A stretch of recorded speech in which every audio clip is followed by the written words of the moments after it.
સુરત શહેરના કાપોદ્રા નાના વરાછા ભાયાડી સુપરસ્ટોરની દુકાનમાંથી આશરે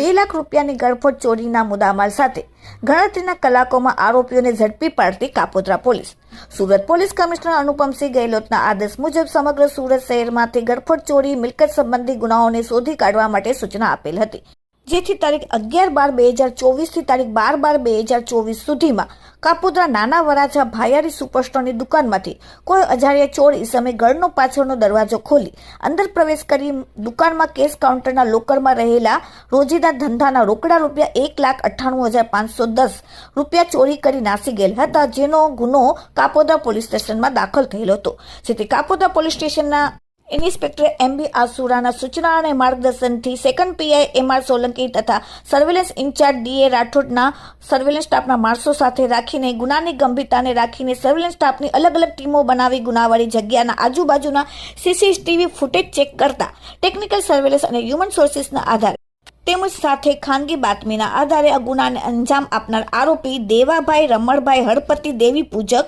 ધંધો કરિયાણાની દુકાન માં નોકરી અને રહેવાસી મકાન નંબર 2 પહેલા મારે નવદુર્ગા સોસાયટી વિભાગ 3 નાના વરાછા સુરત અને રવિ પાર્ક સોસાયટી પાણીની ટાંકી કાપોદ્રા